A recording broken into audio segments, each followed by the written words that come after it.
Good morning. I'm Madonna Guy, and you're watching The Natural Alternative. I'm honoured to welcome Faizey Greaves today, a transformational life coach. Welcome, Faizey. Thank you, Madonna. Thank you so much for inviting me to be on your podcast. Absolutely welcome. Now, I always find that people in your line of work or anything to do with healing and helping human beings on the planet have got their own story that started their journey. So what was your story? Well, I've got lots of little stories, but my main story was some 7 years ago when I was gently forced out of the workforce. I just turned 63, and it absolutely destroyed my life. In a way, it destroyed who I was, and I became very, very lost. I was so young. I've worked all my life from when I was 19. So it really threw me, and I lost my own identity, and I went into a little bit of a downward spiral of in my life. And I came across a beautiful gentleman who was doing the transformational life coaching, and had a really good chat with him, and he encouraged me to do the program.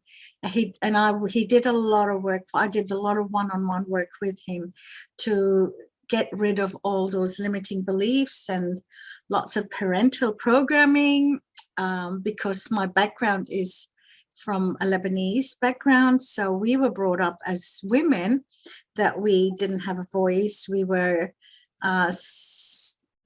to serve our families, our workmates, and our people, and everybody around us. So we weren't encouraged to be that strong person we can be. Isn't that funny? You know, there's all this bandying around with the whole crazy trying to disarm women at the moment, you know, taking away that energy of being a woman, being a mother, being that caregiver within the family, and almost minimizing it by our politicians. And here you are, the feminine aspect of owning that Lebanese background was all, it sounded for a second quite the negative aspect of being a woman, as opposed to the real empowerment of being a woman, which obviously you've owned now. Yes, definitely. Now, in spite of my father himself being he was very protective over us women, because there was 4 of us. I come from a family of 7. Yes. There was 8 of us, but just 7 children right now. So it was 4 girls and 3 boys. And in our culture, the boys were to be educated because they are meant to be the provider. So they educate them so that they can go and work and get a good job and provide for their family. And we women were supposed to be the nurturers, and we keep the family together. So we weren't educated like our brothers were. But in saying that, I have achieved so much. And Dad was a believer in encouraging us to do the best we can, but his culture was the part that was holding him back. Yeah. So when he brought us to Australia some 50 odd years ago, he said to me, Faizey, you are now in a safe country, and you can achieve anything you want in your life. And that Did you believe him at the time? Sorry? Did you believe him at the time? You know, I did, because, when I was 12 years old, I wanted to be an entrepreneur at 12 years old. Wow. And my dad had bakeries, and we used to get the flour and the sugar in big, like 50-kilo bags, and they were all made out of Hessian material. And the natives in Africa, I was born in Ghana, although I'm from the Lebanese background. The natives in the country, they used to come and take these Hessian bags, and they used to make their kaftan outfits from. And Dad used to they used to throw them in one place, and this guy used to come and pick them up. One day I said to Dad, why are they just taking them? Why aren't we selling it to them? And he goes, well, I'm not going to do anything with it. You want to do something, you do. And I was 12. I'll never forget that. So I'd come home from school and I'd put them into sizes. And then I sold them like, $1 for 10 or something like that. But I did all that. He said, do you want to do whatever? Do you know, within a very short time, I actually saved 1,000 in the currency that was called CDs. It was like $1. So $1,000 in a very short period of time. And then it was a lot of black marketing stuff in those days. And Dad desperately needed cash for a transaction for the bakery that he needed to get some more raw material. And he actually came and asked me for the money. Oh, but he was so cheeky. See, to me, it wasn't just making the money. To me, it was just achieving. Yes. I was achieving something. I was being productive. I didn't see the waste of the Hessian bags going. It was just a whole combination. And at that age, I had no idea what life was all about. But he told me many years ago when we came to Australia, he said to me, do you know when I took that $1,000 from you, you helped me so much. He gave me a check. He said, I actually gave you a deposit slip. That's how much I knew about value of money. But it was really funny. But yeah, I had a really great relationship with Dad. He was an entrepreneur himself. He was an orphan and he built himself a business. And he had actually 3 bakeries before we left Ghana. Yeah. But he lost a lot when we had to come to Australia. But his focus was to bring us to a safe country. So yeah, very lucky and very blessed that he made that effort to bring us here. And his entire aim was to keep you all safe. What an awesome human being. That's what we need in the men in our worlds. Yeah. Yeah.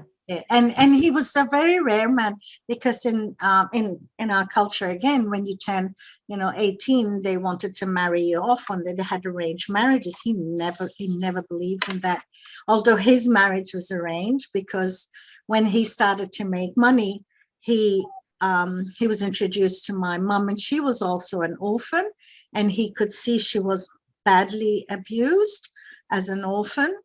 And so he kind of married her to save her, but he was a loving man. And both of them, they brought us up with just love. That's all I remember as a young person, with love. But that's lots of stories behind there. But it was good. So when you were gently moved out of your role at 63 years old, what was missing in your life at that time that allowed you to go down into such a downward spiral? Because obviously if we lose a job or get shifted from a job and we've got 20 other things in our world, quite often it doesn't create such a hole in our life. For me at that time, because I've been a single mom for many, many, many years, for 25 years, all I did and all I wanted to do was to work and put a roof over my son's head. And I did that, and I did that successfully. And all I knew was to work. So when I was shifted out of work, although I had another small business that I was running, it's the way they did it. They accused me, and it really upset me, because I felt I lost my self-worth. Yeah. And what they had accused me of was not me at all. I did not do what they accused me of. And I couldn't prove it, because I didn't have the money to do that. And it was like, accept and walk away, leave it behind. But it still bothered me. It was like a belief and self-worth and identity. I lost who I was. Yeah. I lost that beautiful soul I had within me. It got crushed. Yeah. And I think that's where I went spiral. I was like, what do I do now? Yes. What do I do? Where do I go? How do I move on? And that was what I needed a little bit of coaching with. And imagine if you hadn't asked those questions. Sometimes people don't even get to the point where they're asking those questions. How do I move on? How do I move forwards? Yes. A lot of us, and I see it now in the age group, that some of the ladies of some people I work with, even some men as well, especially with people losing their jobs and lots of changes has happened in our world in the last few years. Yeah. People sort of started to get a little bit misplaced. And instead of what I do, I've actually written down here. So okay. What I feel that really, really helped me, and it's really important for us to be aware of, is that we need to embrace change. Yeah. Because we keep evolving. If we are evolving like a caterpillar, we're evolving all the time. But if we choose to stay in the cocoon of what's happening around us and blame things are happening to me, they're not happening to you, they're happening for you. But it's how we embrace that and how we move forward with that. And I've always, maybe because of what we've done and where we've come from, and, you know, I probably should write a story about our life, sort of like how we, you know, I've never even been in an airplane till I turned 19 to come to Australia. And it was horrendous. And we had, in those days, we had to travel 3 days and change 3 flights before we can get to Australia. There was no direct traveling. Yeah. And my dad got sick on the way, and it was traumatic. So if we don't embrace change, we stay where we are, we will never grow. And I think growing is really, look at the child. You look at the child when they take their first steps, and how exciting it is when they say their first word, how we encourage them. If they don't keep moving, and if they don't keep falling and getting up again and falling and getting up again, they will not grow to be the beautiful people they are. Yeah, absolutely. It's really embracing change. And there's some particular limiting beliefs and sabotages that might be there that are stopping people from embracing change. Yeah, it's because we've in what happens to us is that we get, it's like a program. Our mind is like it's like a computer. So you take the mind, and it's like a computer. So we put information into this computer. So, you know, people who program the computers can understand that as well. I don't understand it a lot, but they put information to the computer. So the information comes in, it comes to our conscious mind. But beliefs, triggers, programming, we take that in, but then we can't store it all in our conscious mind. It slips down to our subconscious mind.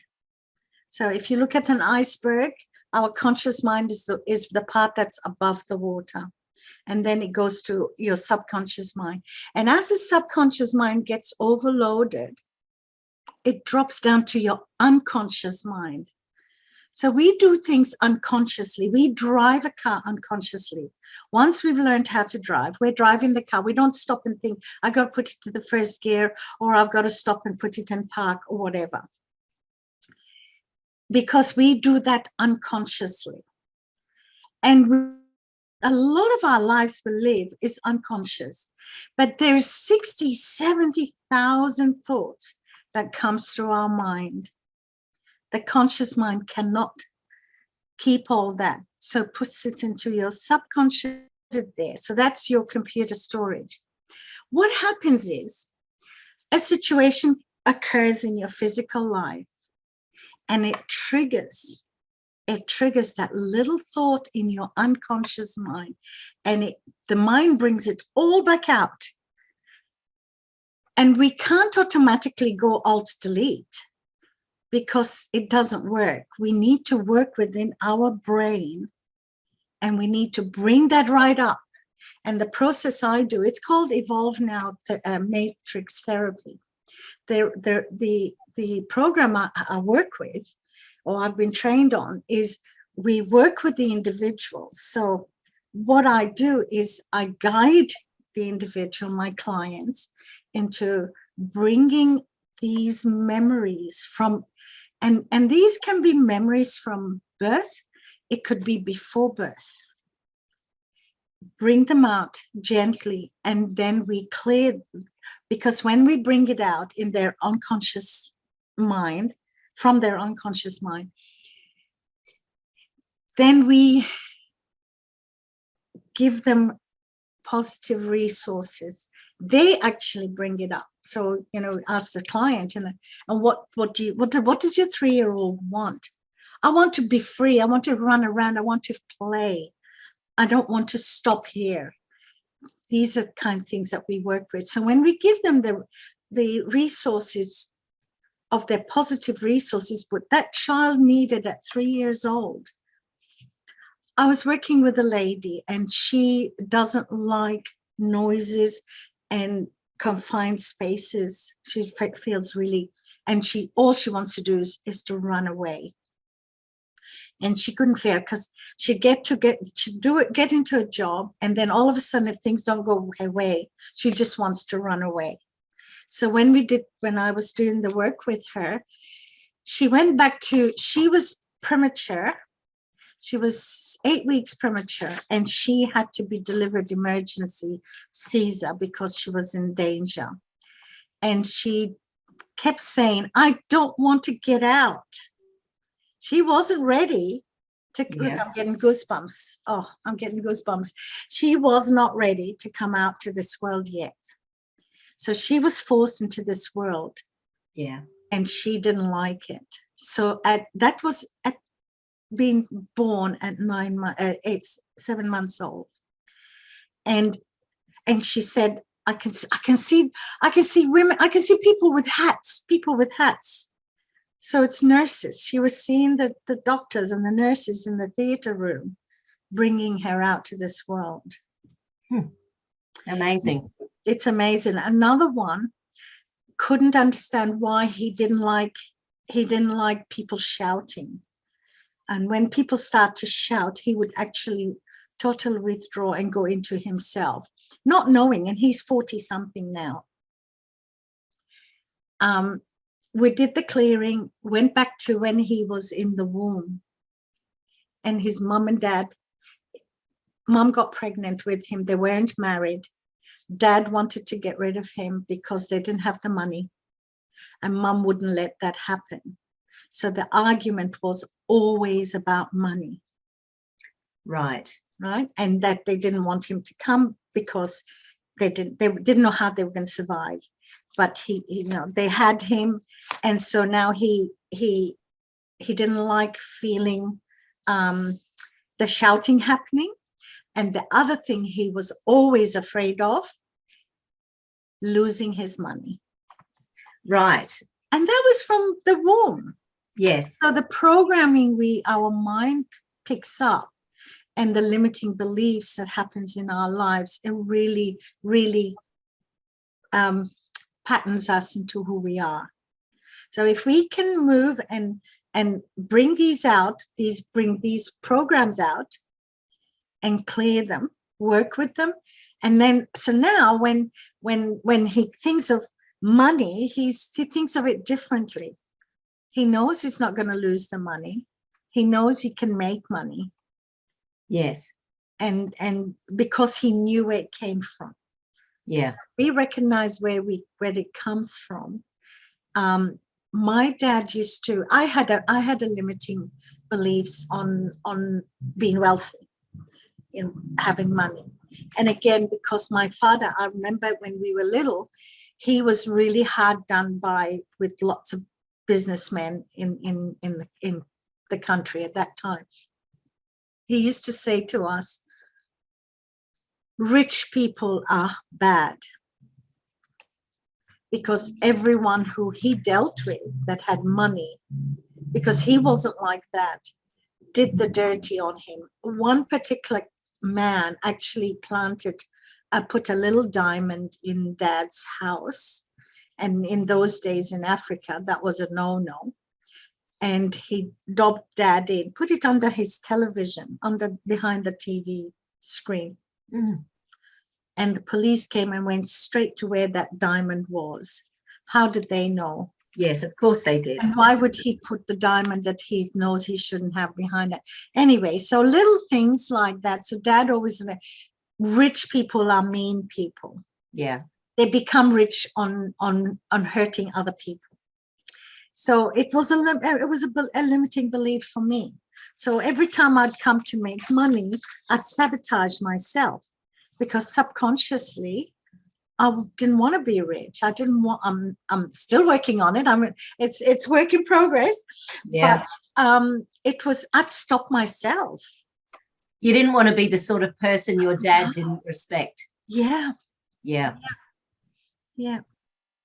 And money is such, it's one of those huge topics, isn't it, with coaching, because it's just about it can be behind so many things. Yeah.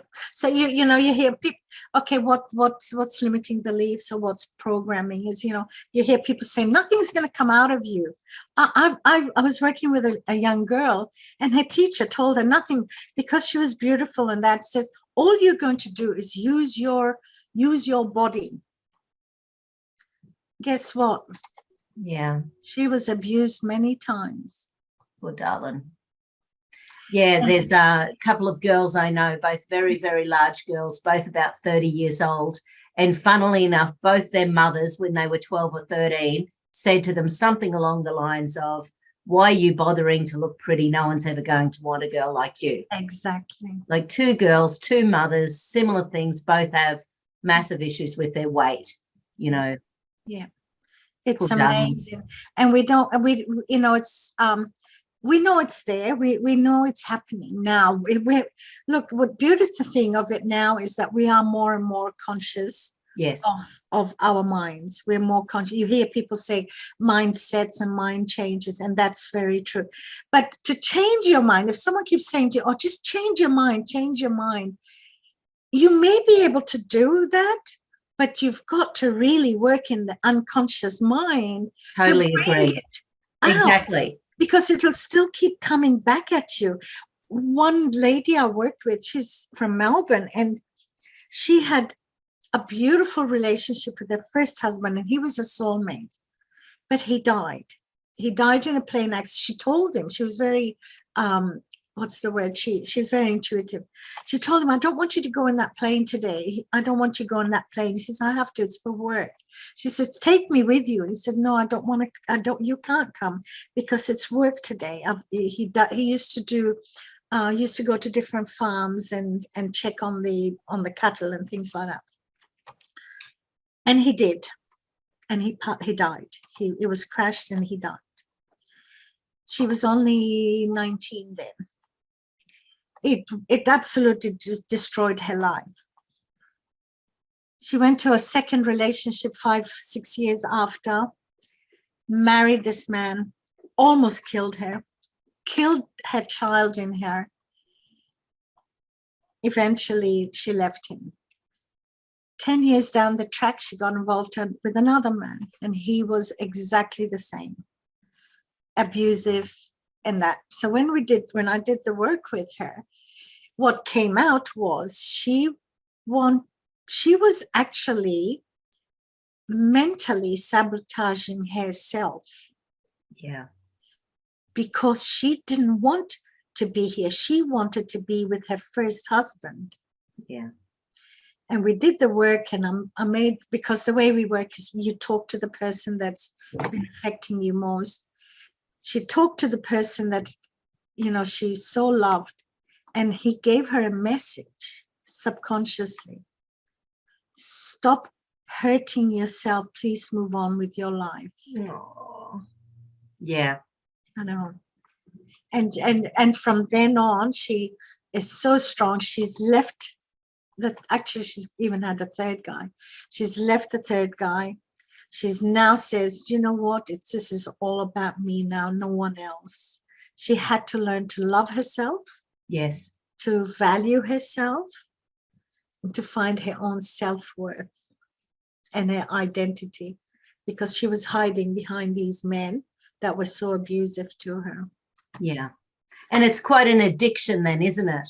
Yes. You know, so it doesn't matter whether emotions are good or bad. If you get a dopamine hit, whether it's from being abused or hit or attacked, then you are still there's some level of addiction to that abuse when we keep going back for more. Yes. Which seems counterintuitive, but sometimes the unconscious brain or the subconscious brain is enjoying the drama or the connection or something in that relationship.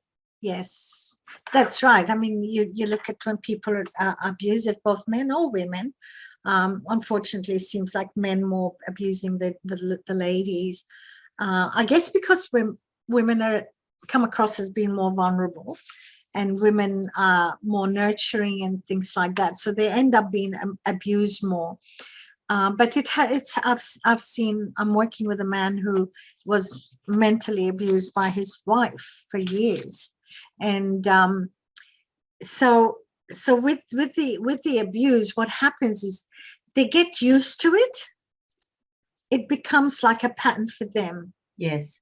And so the abuser, the perpetrator, becomes more and more empowered. But it becomes like a cycle. We call it the drama triangle. Yeah. So 1 minute they're the perpetrator. When they feel that they've gone too far, they come back and they start to rescue the person that they've just been abusive to. And then when the rescuing settles and they get into their own, oh, I've got this person back, then they become the victim. Like, you made me hit you made me get angry. Look what you made me do. These kind of words. Yes. And then they become the victim. Then when they become the victim, the partner starts to want to rescue them. And then they become that perpetrator again. Wow. And it's a cycle. It's a drama triangle in both their lives, in both the relationships. Yes. And abusers particularly, who really, if you go into their history, either their parents were abusers, or their grandparents were abusers, or great-grandparents were abusers, or they've been abused themselves. Yes. So because of your training, you would have heard of the ACEs study, I assume, the adverse childhood events study that was done over decades. It was actually not so much the emotional thing, but there was a list of 10 questions, and they were all about safety in the home. So how safe someone feels in the home, and then how that it changes the DNA of our bodies so that we're more likely to develop things like heart disease or diabetes or obesity or cancer and all sorts of things. So because the immune system is like, well, if I'm not safe in my body, then why would I bother looking after myself? The immune system follows suit. So if our brain's feeling sad or depressed or lonely or upset, then the immune system just sort of goes, well, I'm taking a holiday. Exactly. You are so right there, Madonna, because I'll talk a little bit about me. I was married to a narcissistic man, and he was a very, very, very jealous man. And when I met him, I was quite slim. I'm a lot heavier now than I ever was. I was quite slim, but I love myself. No, I love who I am. Yes. I love who I am. So I've always been one of those people who acknowledges people. I've always been a person who would be the first person to smile to someone. It's just my nature. And I used to do that when I first married him, unbeknown to me that he was a jealous, controlling, narcissistic man. So was he when you met, do you think, or do you think he did the whole schmoozing thing first? Yes, he did that, definitely did that. Yeah. He wooed me, and I loved his kind of music because I love music and dancing, and yeah, he showed a different part. But once we got married, it was like I became his property, and I don't like anybody owning me. But in saying that, I thought this person can change that person so they can see the real me, but it didn't work. Yeah. So to protect myself, guess what I did? Put on some weight. I went and put on some weight. And did I put on some weight? So that, because before that, anytime we'd go out, why are you talking to that person, be it man or woman? He didn't like it. He didn't want anyone to like me except him. So he wanted me to be in that cocoon. And I was in it for 18 years because my son came along, and I wanted my son to have a father and all that. Until one day I thought, when he was giving me all these conditions, I thought, no, I don't think I can do this. And I did not want my son to become like him. Yeah, that's right. I didn't want him to be programmed like that. So I must have had that intuition in me for learning what I do now, like what I'm working with now, being a coach, all the time in the back of my mind, because I always believe we're individuals. We should be loved. We should live the best life ever. And you had that role model of your father who was caring, nurturing, protective, and supportive in the background. So I can imagine, even regardless if your hubby wasn't a narcissist, then you're still going to, this is what we do. We compare people with that, Yes. That's what dads are for, isn't it? Yes, that's right. right. Be a role model, and hopefully some of them actually do a good job. That's right. Yeah. That's right. Yeah. So it's look. And just curiously then, because sometimes when weight is put on because of emotional gear, it can be really tough to shift. So because you have to release the emotions in tandem with releasing the fat. That's right. That's right. So how have you gone with that over the years? Has anything ever really worked for you, or has it just been one of those things that you've gone, not my wheelhouse, I'm happy the way I am? No, and I'll be honest with you, for only up until about probably about 2 years, up until I became licensed and I started to practice my coaching, I still was happy to be overweight. Yes. Because guess what? I was using that as a protection for myself. Yeah. So nobody would love me again. Ah, darling. Yeah. Right? Because it's a good protective mechanism, isn't it? It is. It's amazing. Yeah. It's amazing. Now I'm much older and I'm really not looking for anyone. But now I love who I am. And I am working on my weight now, and it feels a lot much easier to work with it now. Yeah. But in the past, I'd lose a bit of weight, and then I'll self-sabotage. I'd look at myself and I'd go, "Oh, you're looking good." No, I can't.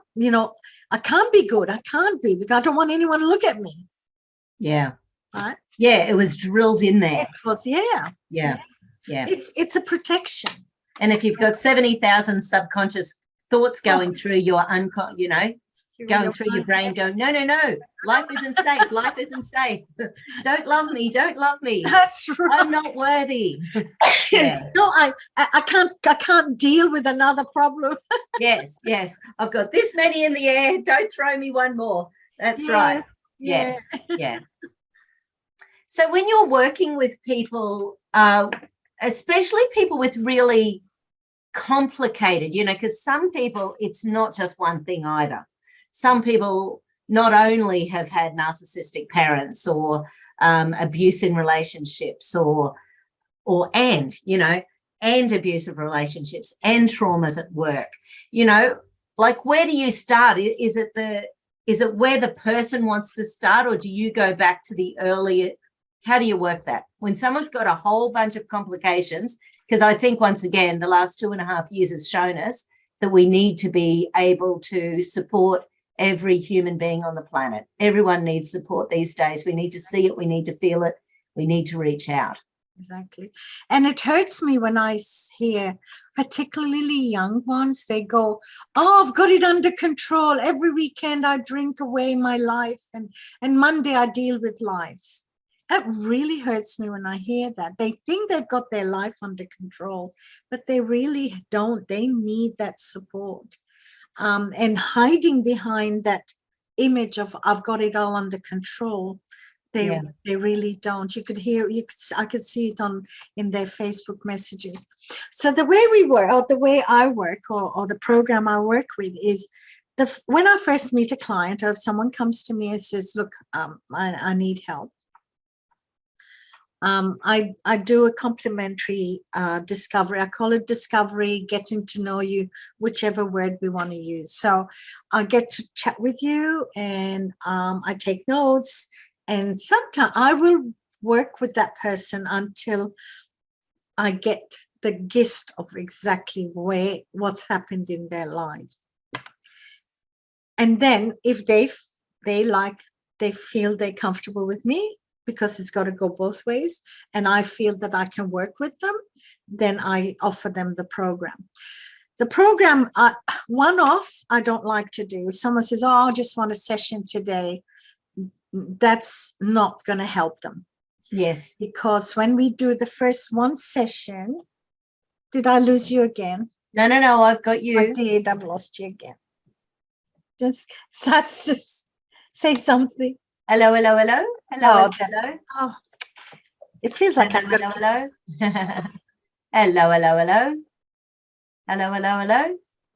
Hello. Staying. Hello. Okay, that's better. I must have touched something again. So so when the one-off is not helpful for any of them. Yes. Because when you do the first session, we generally suggest we do the parent clearing first. So and then again, the subconscious mind of the client will tell me whether they want the mother or the father.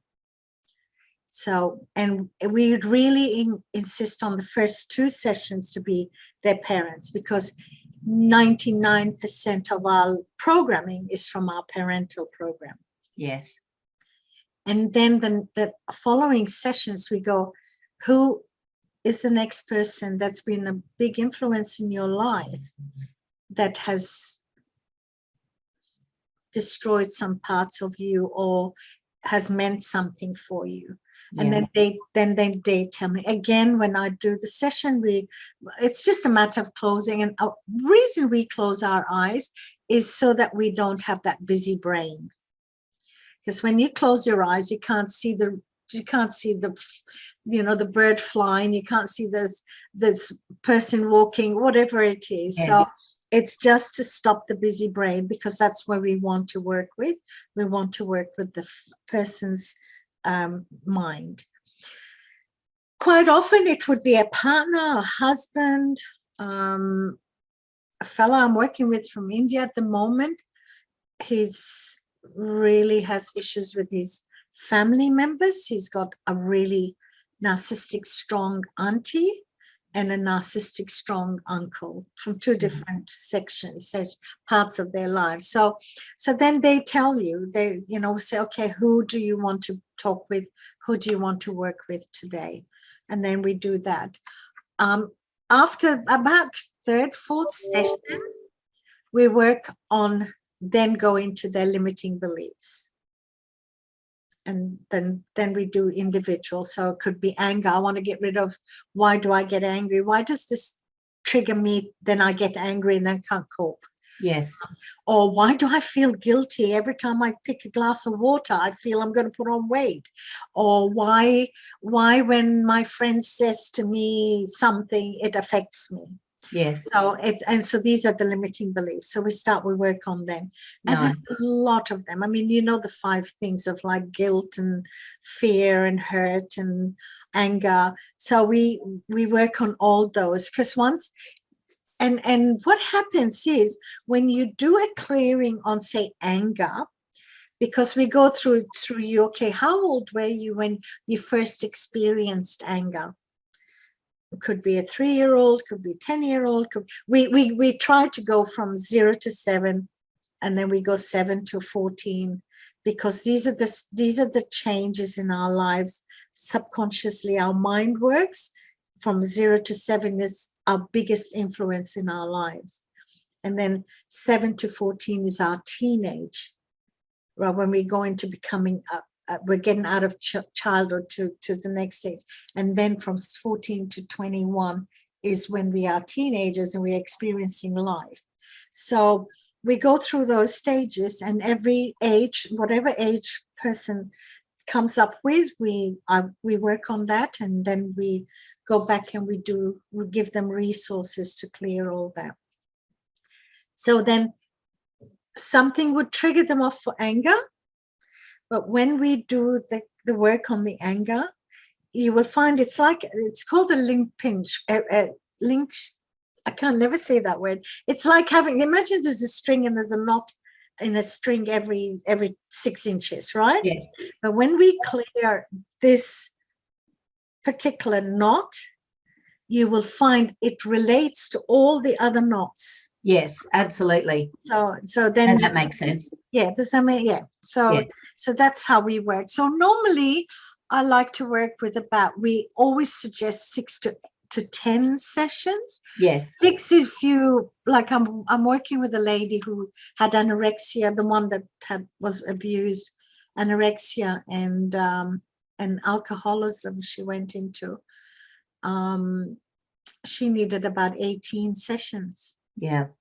Because she had a lot happening for her, so much abuse in her life. Yes. Yeah, and I think of, because I do a process in kinesiology called survival patterns. So, and it's funny because as you're talking, my brain can't help but to be working out where in the brain these things are happening. Yes. Because there's a part of the brain called the periventricular survival system, which I love. And they've done genetics, especially with that ACEs study. So they looked at the subclavicular gyrus, the anterior cingulate gyrus, and the orbitofrontal cortex. Not that that matters, but these 3 little areas, they know that there's up to 7 generations of how we cope with stress in there. So those can be part of the hard wiring in your brain, so the hard drive in your brain as opposed to the software. Yes. So those things, and to unravel that when it's generational, as you would know, that takes a bit longer. And one of my clients had lost a couple of kids. She was abused by a narcissistic mother. There was all men in her family, none of them who treated her well. And I remember it took us 4 years, monthly treatments. And, it was sort of a bit of a joke with us. Okay, what do you want to work on today? And she'd always say, well, let's clear some survival stuff and, see what goes. And after about 4 years, I remember one day, survival stuff didn't show up with kinesiology. And she said, oh, and I went, oh. She said, what do we do now? And I said, I don't know. We'd never actually thought about getting to the end of it. Anyway, it was sort of funny. But generally it definitely does not. Look, if people keep coming back for maintenance, I think it's very important. Yes. I still have a coach. I've still got my coach who coaches me, because every now and then I go, how do I deal with this? And things happen. So, you'll do a clearing on something, but your subconscious mind will bring something that you didn't even think, and even the client goes, oh, I don't know where that came from. Yeah. Because something came up. So I write it down, and then when we finish, we talk about it. Would you like to work on that one next time? And that's how we do it. So it's work in progress. Yes, absolutely. We if you want a lovely, happy life, and look, don't take me wrong. I'm not saying that I walk around. No, I do. I actually am the happiest I've ever been. Seriously, the happiest I've ever been in my life. If I was, it sounds awful, but if I was to pass tomorrow, I've said to my family, I just want you to celebrate my good life because I am in my happiest place now. And it's because I'm doing something I love. Yeah. I've worked out, I've found who I am, identified who the person I am, and I love the person I am. Yes. And that's where I work with my clients. See, the first person you must fall in love with is yourself. When you fall in love with yourself, everybody else is going to love you because it comes out of your pores. Yeah. It comes out of your energy.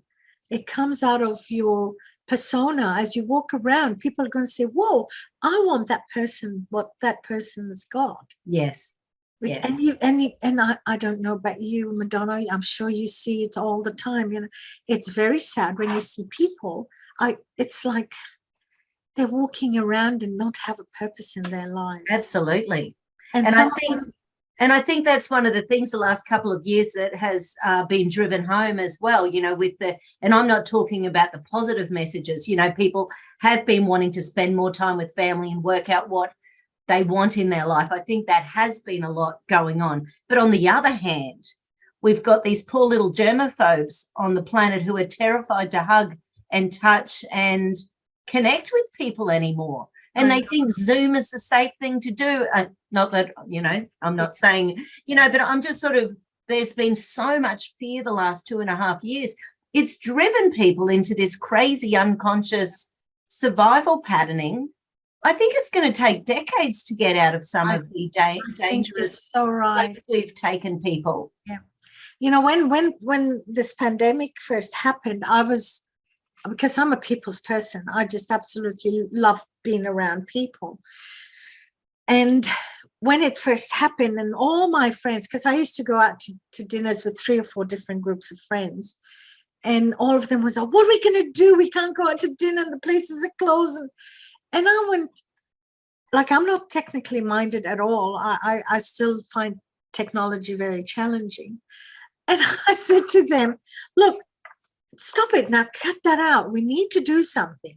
I said, how about we have dinners on Zoom?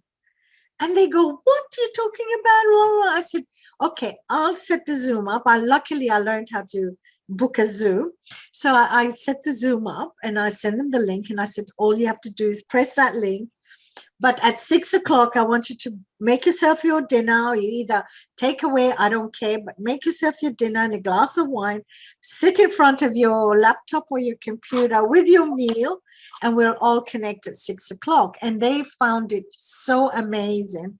So I was still doing the connection because at that time, physically, we couldn't. But it made them, they all wanted every week now. We used to meet once a month. They wanted every week. And this one will hold her plate and say, this is what I've got tonight. And that one will hold her glass of wine and connect that way.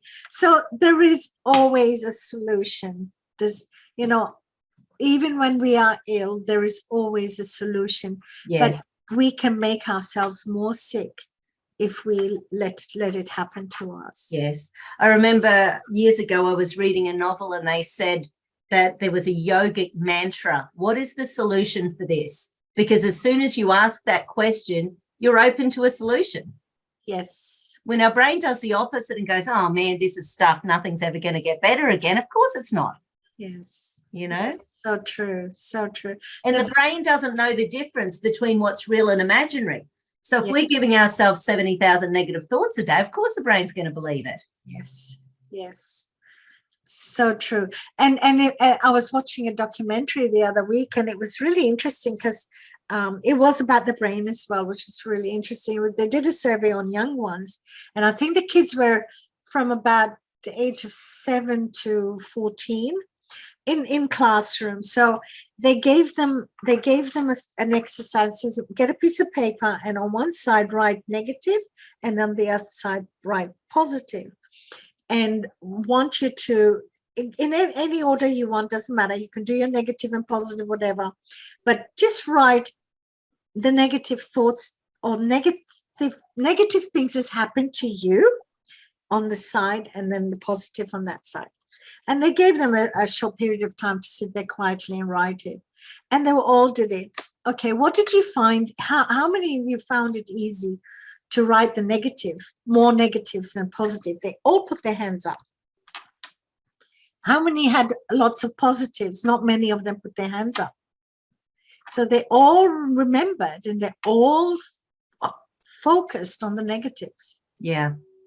So they said to them, all right, now I want the next part of this exercise is every day I want you to write 3 things you're grateful for. And I want you to have a jar at home and put that in the jar. You could do it all at once, or you can through the day, just 3 things that you're grateful for today. And they wanted them to have a jar in the classroom. So as the kids walked in, they went and put their 3 positives in the jar. And the energy and the attitude and the mental being of those kids, massive change. It was fascinating to sort of see. And even the kids themselves were happier within themselves. Yeah, they've done actual studies. I'm sure you know this, but there was one that was a 30-day gratitude study, and they basically got, and I can't remember whether it was 1 or 5 or something a day, but it wasn't a lot. And at the end of 30 days, they measured their happiness score compared to at the beginning, and it was higher. And that continued for 6 months. Yes. So, and you can imagine, because goosebumps. So because it takes 21 days to change a habit, by thinking grateful, because you don't want to write the same thing every day because that's boring. So it opens up that frontal cortex to be looking for more things to be grateful for. Yes. Yeah. And another little slant on it, I did an interview with a psychologist, Trish Nash, and she said that one of the things that she does when she's thinking about her gratitude, she also tries to focus on something that was a challenge and grateful for the challenge because of what she learned from it. So she does that within her gratitude practice as well, which I thought was a nice twist on it. Yeah. And, everything that happens to us is a learning, and it sounds awful. Like even when people get sick, when someone gets a heart attack or a warning, and they don't take notice of it, and they get the second one, they don't take notice of it. I believe that the first notice we take of our health is really, really important. Yeah. Because that means that our body is telling us something is not right within us. Yes. So either change your eating habits, change your mental being, change, the way you do things. Yeah. Whatever it is, follow it up. It's no point saying, oh, I'm sick. That's right. Follow it up. What is causing me to be sick? Yes. What did I eat? What did I do? What was I thinking? Do I always think that way? Yes. And if we practice that, I believe we'll have a lot more healthier people in this world. Because people almost like being in denial. They don't want to know that. And people know subconscious, people know that they're eating crap or drinking wrong, or, people are aware. It's never a surprise when I say, well, how much coffee you drink? 7 a day. Go, maybe you should cut it down. It might help your blood pressure. Maybe increase some water.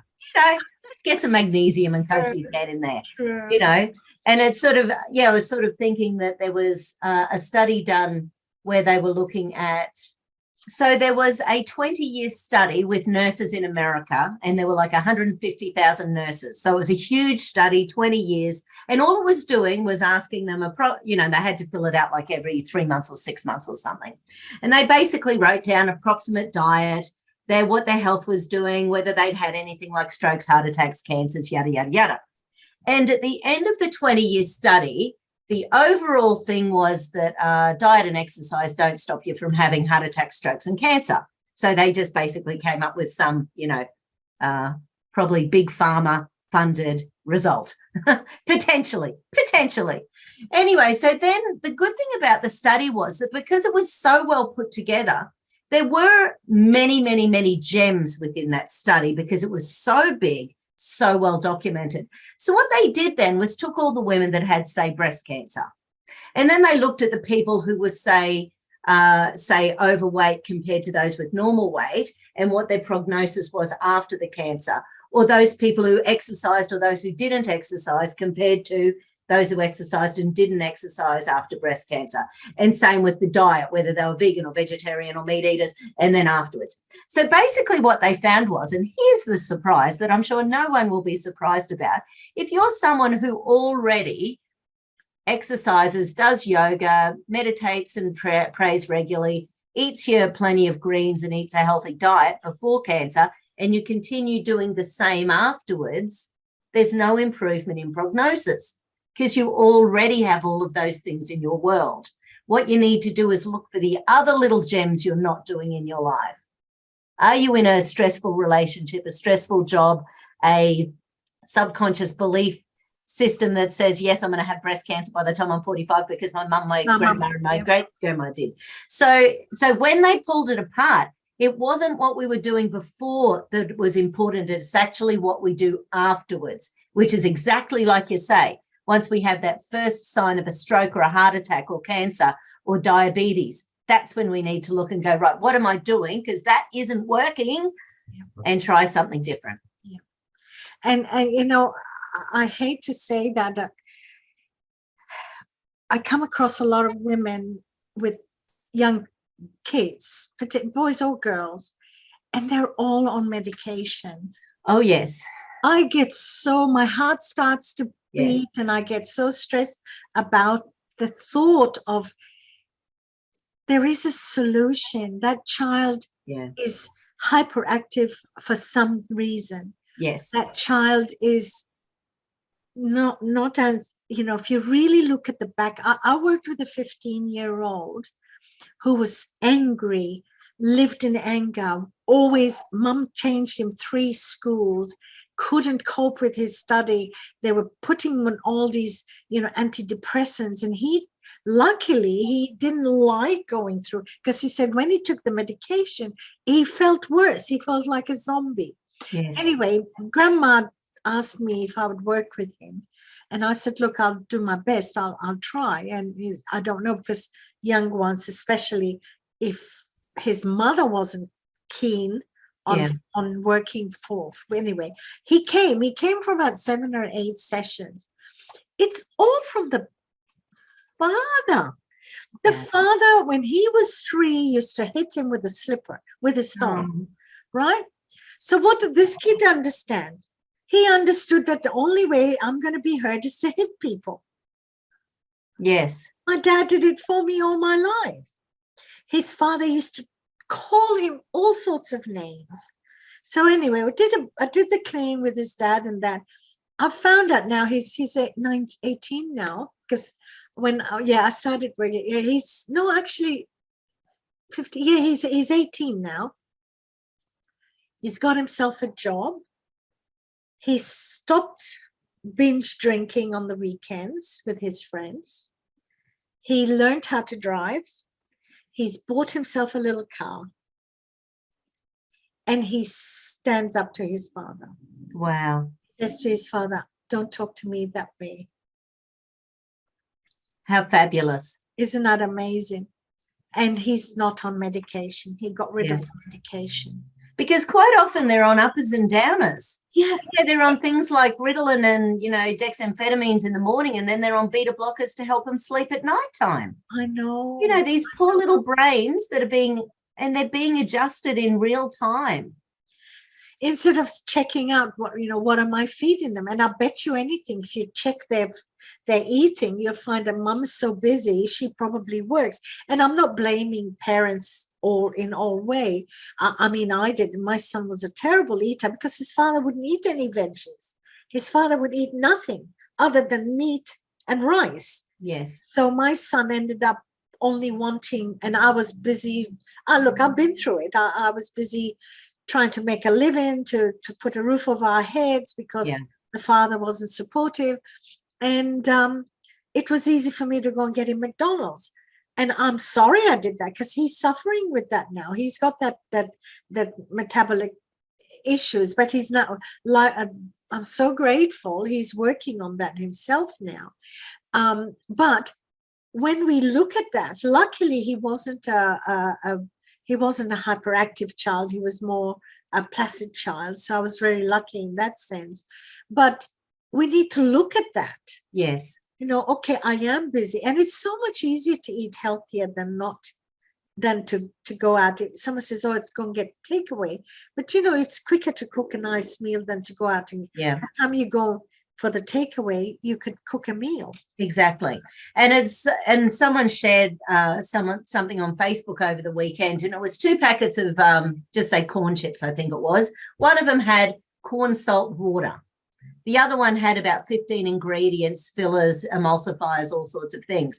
So, it's sort of, and this one that was claiming to be green and healthy and plant-based and yada, yada, had all these unnatural things in it. You've got to read the ingredients and do not believe labels.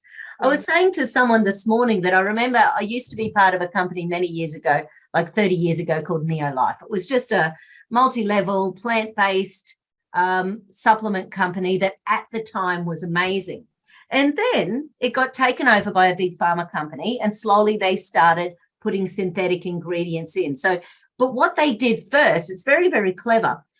This isn't the product, obviously, I'm just using an example. So companies can patent a picture. If they patent a picture, that doesn't have to be truth. It can say nature in science, it can say, plant-based, but if it's a picture, it does not have to be truth-based. So when I heard that like 30 years ago, and same with things like no added sugar, our government allows 5% sugar in things where sugar has been removed. So just because something says no added sugar, as soon as I see that, I think, well, there's going to be 5% sugar in, because legally that's what they can do. So we really have to become ingredient watchers. But then they say they take the sugar out, but then they put a sugar aspartame. Yes, all of those. Yes, and they're just as bad for diabetes and our immune system and our metabolism, and they're actually neurotoxins, a lot of them. So there's actually a MS, multiple sclerosis type condition that's basically aspartame poisoning. And just recently I met a young lady, she's about 38, 39, and she was basically poisoned by medications for pain so that her arms and legs weren't working. And it wasn't anything to do with the COVID jabs, because obviously a lot of people are getting that sort of symptom, but it wasn't that, because she hasn't been. But nonetheless, I sort of took one look at her, and, she was literally not able to move for a week. And I said, anyway, so I sort of said, well, that's going to be the medications have just built up a, toxic level in your body. Yeah. And then, but she diet drinks all the time. She smokes like a trooper, and she is on so many pain drugs. It's phenomenal. And I'm just looking at her thinking, and, what's going to happen? Is she going to be in a wheelchair by the time she's 40? Yeah. Like, it's just phenomenal. If it's not from the medication, it's from the soft drinks. Yeah, that's right. Or all those other bad habits. Yes, yeah. So true. I mean, I believe if I wanted a can of Coke, I would rather have a glass from the normal Coke than to have the one with the artificial. Yeah, absolutely. It's so people think, oh, it's diet, but it's what the other things are in there that's not the right thing for you. Absolutely. And of course, you would know about the gut-brain connection. So when you're working with people's minds, the more inflamed our gut is, the more inflamed our brain is. Yeah. So do you work with diet on people, at least get them thinking about that sort of thing? Well, with the 30-odd-year-old lady I worked with who was anorexic, she was actually bulimic. So she would eat and then throw up. And she said it was nothing for her to throw up 12, 15 times a day. Oh, wow. Can you imagine her gut? Can you imagine her esophagus? Oh my goodness. And I said, I always joke, I wished I could get anorexia for mum. I've been joking about that since I was 15. I love food too much and I can't make myself do it to save myself. Yeah, my culture is food is it's a home. Yeah. Where you sit around and you chat and you laugh, and we're getting more. Actually, Lebanese food is very good for you. Yes. It's not like the European, because they eat everything from the land. They go to the backyard and get their lettuce, so they don't even have like vegetables and that in the shops. I'm talking in those days. I think it's terrible right now in Lebanon what's happening to it. They don't even have electricity or gas or anything like that. They have 1 hour a day electricity. Is that with all this crazy stuff going on the planet at the moment? Yeah. It's awful. It's awful. They're starving. So it's really sad. So very great. Right, so it's like Sri Lanka. So did they do that same thing that Sri Lanka did? Oh, maybe you don't know. But Sri Lanka back in 2019, they signed an agreement with the World Economic Forum to reduce the use of nitrogen-based fertilizers. So, of course, but they gave the farmers no time to plan for organic farming. So, of course, now farmers are. No, I'm not sure. I think it's more political bad management and greedy. I don't follow politics a lot, but I was just curious because I know a lot of these green deals are really not good for us. Once again, I'm all for organic farming, but we've never had more than 3 to 7% organic food on the planet. So why would we magically be able to make it 100% just because some big greedy globalists want us to? Anyway, sorry, my 2 cents worth. I agree with you. I agree, but no, with them I think it's politics. Yeah. So the politicians starved the people, and then they had that big explosion a few years ago. Oh yes, I remember that. Yep. The hub of Beirut, and it actually destroyed a lot of families' income and things like that. But it's really sad. But going back to tradition, yes, we live on vegetables because it is generally a poor country. So they'd kill a sheep, and that would see them for the whole, family, 2 or 3 families for one sheep. So they used to have their animals, and they will slaughter one animal at a time when they wanted food on the table. Yes. A lot of our food was legumes and things like that. So it is a healthier way of eating. Yes. Than I don't think we had fast foods there, but a lot of the food was more vegetables and that. Yeah, so really nourishment to soul as well. Nourishment, yeah. That's how I worked with this lady. I just tried to get her, because she saw food as poison, but when she made a choice to eat, she was choosing the wrong food. Yeah. So she'd go for a cake and her sweets, and then her subconscious mind goes, you're going to put on weight. So she goes and throws up. So with her, it was really total. So I worked with her in the sense to look at the food, get yourself fill your plate with vegetables or salad. That's not going to be a lot of calories in that. So when you eat that, eat slow, eat smaller meals, so you don't have the need to throw up. Yes. So I just sort of worked with her a little bit that way. I'm not a nutritionist, but I've learned what's good and what's bad for me and for us. So, and everyone's metabolism is different, but she's eating normal now, she reckons. Yes. She hardly throws up. And that's only since about November last year I started to well work. Done. Yeah. Because they sort of, we're only about 10 years maybe into the whole microbiome, understanding the microbiome in the gut. Yeah. And there are so many varieties, and most vegetables are prebiotics. So they're creating the environment where our good bacteria grow. And when we have lots of sugar and the white things, the white flours, the white rice, the white sugar, the white coats at doctors, all the white stuff, it's really bad for us, and it destroys our microbiome. And the more insidious, nasty bacteria can grow in the gut, the things like E. coli and salmonellas and staph and strep and that sort of thing. So we got to look after our gut. Yes. And massive gut-brain connection. Oh, I know. Absolutely huge. The gut I'm learning it myself the last few years. It really affects you everywhere. Like if your gut's not working, your bowel's not working, your brain gets absolutely. Yeah, totally.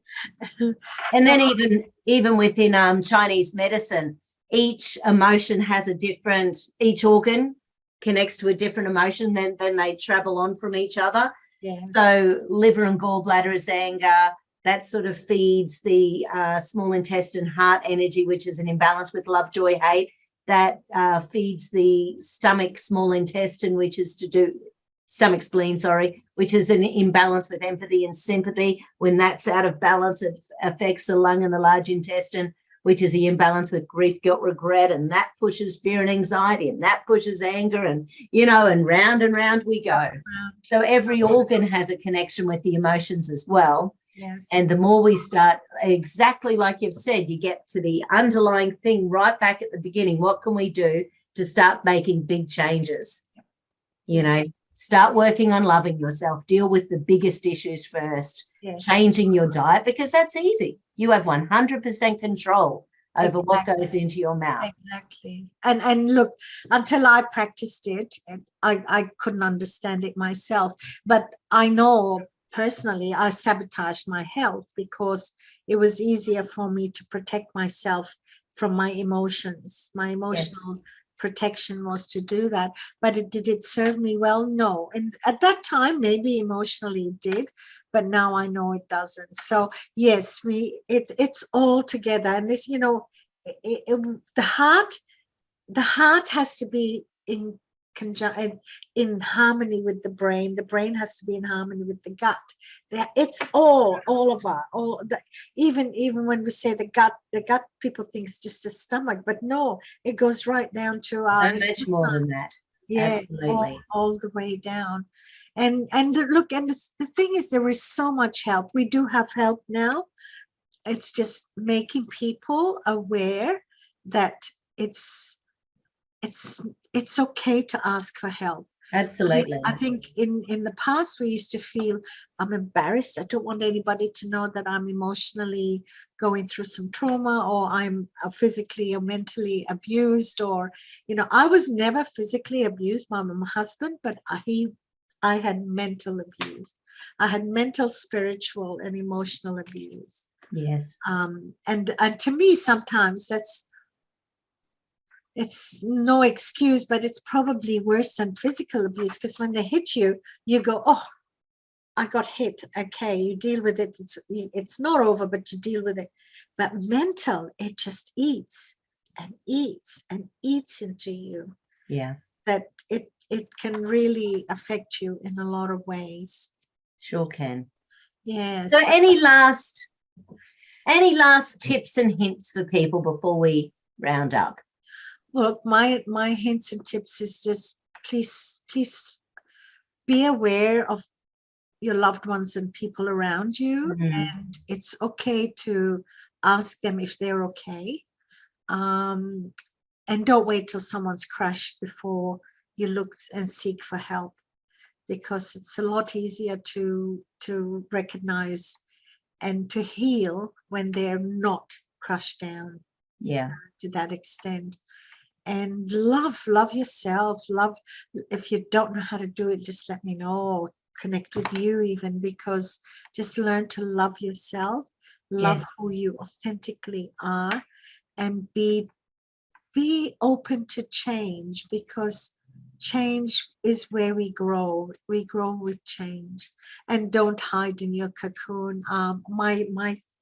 My energy, whatever we call it. I'm not very strong with a lot of words, as you can see, but caterpillar goes into a cocoon and it hibernates, and it cannot come out of that cocoon until it works from the inside out. And that's our lives. If we keep ourselves in that cocoon and hide in that cocoon, if anybody comes to break through, it will kill us. We have to be the ones that want to get out of that. Mm. And until you're ready to do that, a lot of people can't help you. So be aware of it. Look at your loved ones, and even little ones. Just watch your words. Words are like spells. We say to kids, "You're stupid," or "Nothing good is going to come out of you," or "You're so clumsy." So they go through their lives believing that. So, use nice words, use appropriate words at the right time. Instead of saying, don't run, just say walking. Yes. The person will understand walking. We say don't run, they think they got to run because they've heard the word run before the don't. And we're putting fear into them. Yeah. Because with our tone and that energy, Yes. of always being fearful. Yeah. Beautiful. How can people find you, Faizey? So you've got your website there. I have my website, and my website's very small because like I said, I'm not technically minded. On my website, it does have my my contact details. So just contact me on that, and I will make an appointment. We can have a discovery chat and see if my work resonates well with them, and they're happy to work with me. Then we'll go take it that step further. Absolutely. But I love anyone to connect with me just for a chat, see how things can work for them. Yes. Well, that's been absolutely wonderful, Thank Faizey. you. Thank you. And I'm also in LinkedIn, and I'm also in, again, like I'm not technically minded, so all my information may not make sense in there. I don't know. So anyway. Well, tonight you'll also be on YouTube, Rumble, and BitChute. Oh, thank you. Thank you so much. I appreciate you giving me this opportunity. I've loved it. I was a little bit anxious at one time. I thought, what am I going to do? What am I going to say? But it's I work from the heart. I work from my heart and my gut. And mostly you love what you're doing and you get results, and that really resonates. You can really feel how much you love helping people. Yeah, thank you. Thank you. Wonderful. And you too. You look lovely, by the way. I think I told you that first. Thank you. I love those colors. You got my colors. Well, have a spectacular day. Thank you, everyone, for joining us today. Faizey, I appreciate you. Talk again soon. Thank Bye, you everyone. very much. Bye.